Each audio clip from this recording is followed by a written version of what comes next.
Vikings, I got to give credit where credit is due. They top 2. And just like some like, oh, they're hot or they got off to a good start. Like, I think we all have to start, like, this is real. This is real. This is not going anywhere. They're going to be one of the best teams in the NFC. I think that's what I'm seeing. Watch Minnesota, you go, it feels crazy to say, but like, is this an NFC contender? Very few teams can overcome an offseason of losses. Players walk away in free agency, retire, or even demand trades. And when captains on both sides of the ball leave the franchise, the world expects them to take a major step back. And while most do, one team this year is starting a new quarterback, fielding new defensive pieces, and still dominating the league. The Minnesota Vikings are somehow undefeated through 3 weeks, beating a pair of Super Bowl contenders in dominant fashion while starting a quarterback who many people think would be playing in Canada by now. So now the real question is, are the Vikings for real, and how far can they actually go?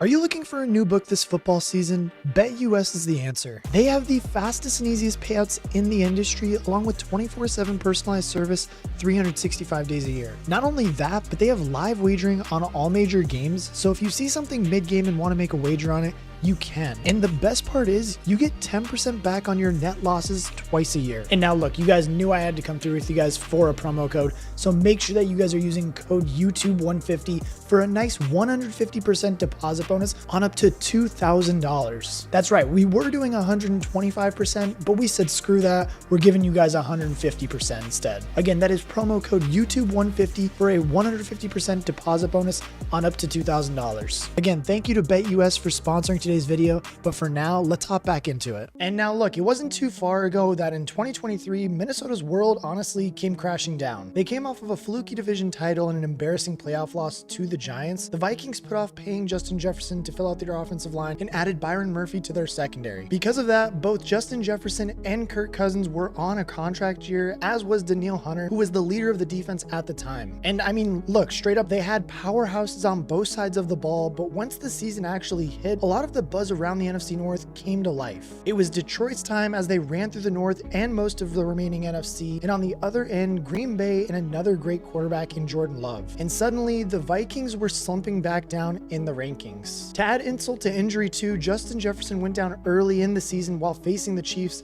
forced to sit on the sidelines for a chunk of the year with a hamstring injury. Oh, and then on top of that too, if the injury gods weren't satisfied taking Kirk Cousins down with an Achilles injury in week 8. At that point too, Cousins had pulled them out of an 0-3 tailspin and had gotten them to 4-4, but even the resurgence of Josh Dobbins couldn't save the season, and Justin Jefferson returned from injury just in time for an embarrassing 3-0 win against the Las Vegas Raiders, as well as 4 losses in a row to end the season. The Vikings finished 7-10 on the year, good for 3rd place in the NFC North. And after the 2023 season wrapped up, it was clear that changes did need to be made, and the pressure was on Minnesota's front office to turn things around. Kirk Cousins was turning 36 years old in the offseason, and he had just torn his Achilles, and at the number he was asking for to return, they couldn't field a team ready to contend. So as the offseason kicked off, and we all know now, Kirk Cousins became an Atlanta Falcon, and the Minnesota Vikings began to rework themselves. And surprisingly enough, after losing Danielle Hunter to the Texans, their first new pieces actually came from the Texans. Minnesota managed to rope in Jonathan Greenyard to replace Hunter, as well as adding Blake Cashman, a star linebacker coming off of a breakout season. Other additions to Brian Flores' defense included Andrew Van Ginkel, a hidden gem formerly of the Dolphins, cornerbacks Stephon Gilmore and Shaquille Griffin, adding experience to the secondary, and DN Jonah Williams from the Rams. On the offensive side of the ball, they poached Aaron Jones from the Packers, who was eager to leave Green Bay following their signing of Josh Jacobs. But in hindsight, Minnesota's most impactful offseason signing was quarterback Sam Darnold, fresh off of a year in the San Francisco Shanahan system. The final domino to fall, though, was with their superstar, as Justin Jefferson signed a 4-year, $140 million extension to stay with the Vikings. Once Jefferson was locked up, the attention on Minnesota coming into that season surrounded their draft. Knowing that there was no way that the Vikings would start Sam Darnold, of all players under center, anticipation built quickly around when and who they would draft as their future. And right at the edge of the top 10, 4 prospects had already flown off off the board, and Minnesota hadn't paid the Patriots ransom to jump up to number 3 overall. Instead, they traded up one spot with the New York Jets in order to stave off potential leapfrog and drafted the college football national champion J.J. McCarthy from Michigan. Some criticized the pick while others praised it, but the Vikings had their quarterback of the future. And look, I mean, early in the preseason too, it seemed that McCarthy was clicking with this offense. The kid had honestly, what everybody was saying about him is that he was just the perfect fit for Kevin O'Connell's offensive scheme. I mean, we all saw the training camp videos of him just dotting up the Vikings defense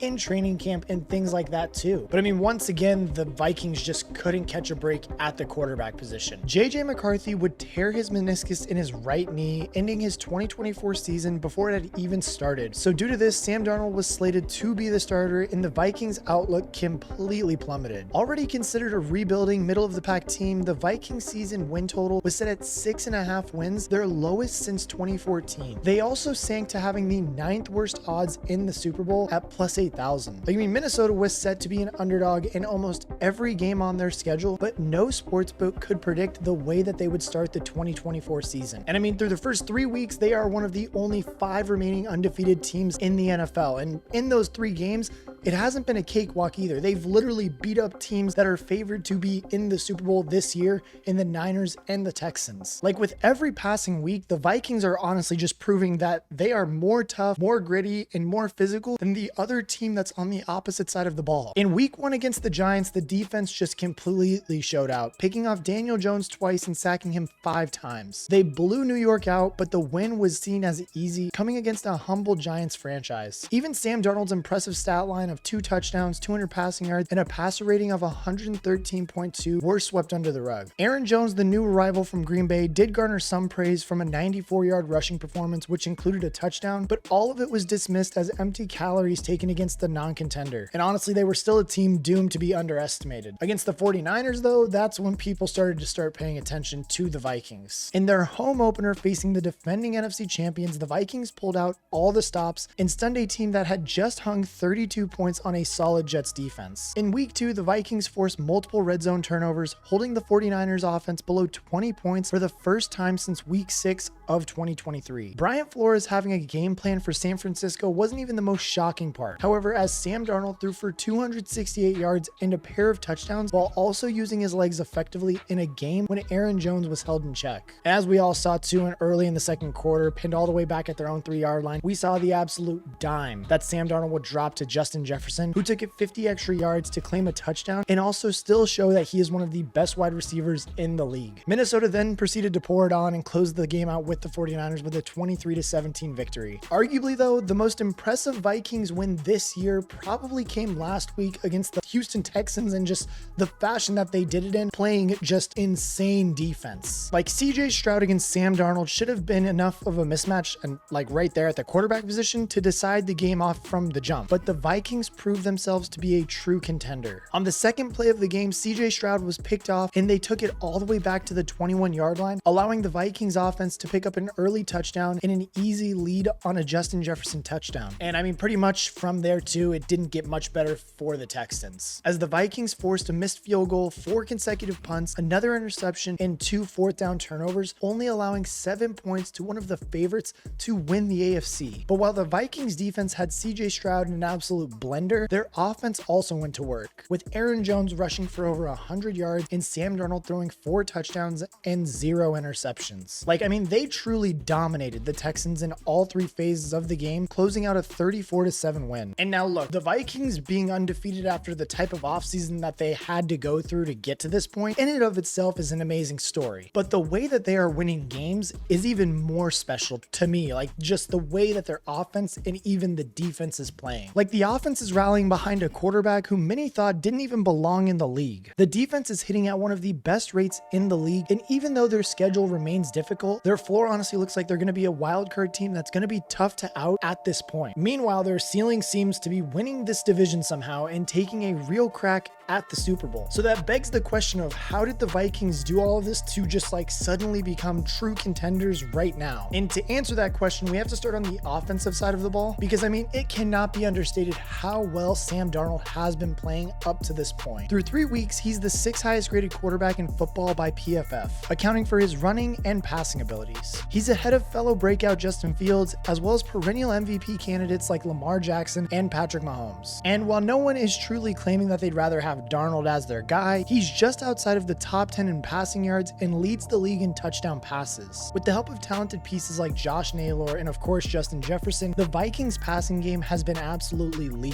Aaron Jones has also been able to prove that he is an incredible signing as he attempts to punish Green Bay for not paying him to stay in Lambeau. He's top 10 in the league in rushing yards, currently averaging 5.4 yards per carry, while also splitting touches with Ty Chandler, who has been effective as a backup dual threat. And I mean, honestly, with the way that the offense is performing right now, it's no wonder why Kevin O'Connell is one of the favorites to win Coach of the Year right now. And yes, while they aren't truly like dominant in any statistical category, like being number one in scoring or all that and stuff, they are just proving that they have guys that want to be in the building and are there to win games, and they're playing and doing each of their own parts to win games. Like, honestly, they are contending to be one of the scariest, deadliest, and just most fun, unstoppable units to watch in the league right now. And on the defensive side of the ball, I think it's safe to say that Brian Flores has earned his title back as being one of the just best defensive coordinators in the league, just because of the schemes this dude is coming up with is insane. Like, yes, after his time with Miami, it was hard to say whether he's still head coach material, but the Vikings would be happy to keep him if he's not. Because, I mean, this dude is leading one of the most dangerous units in football. They're allowing just 10 points per game and also dominating time of possession, which is largely due to them forcing teams to beat them through the air. They've also allowed just 3.6 rushing yards per attempt, forcing teams to abandon the run, which gives them a number of 71.3 yards per game allowed on the ground. Their passing defense, though, is no joke, as they've forced 5 interceptions already this year and aren't letting teams pass 255 yards in the air against them. In terms of who is helping this team out so much, it's guys like Blake Cashman, who hasn't lost any momentum, leading the team in tackles while tackling on 3 pass breakups and a sack. Fellow recent free agents Byron Murphy and Stephon Gilmore have also been tackling machines. But the Vikings' homegrown talent has created a lot of opportunities too. Late round picks like Cameron Bynum from the 2021 and 2020 drafts respectively have accounted for 34 tackles, 3 pass breakups, and 2 picks, all while supporting veteran safety Harrison Smith, another lifetime Viking. And honestly, that's where the magic of the Flores defense has really come in. This unit is top 5 in the league for a completely different reason than the offense. Like, while Cashman is a superstar, the defense isn't defined by individual superstars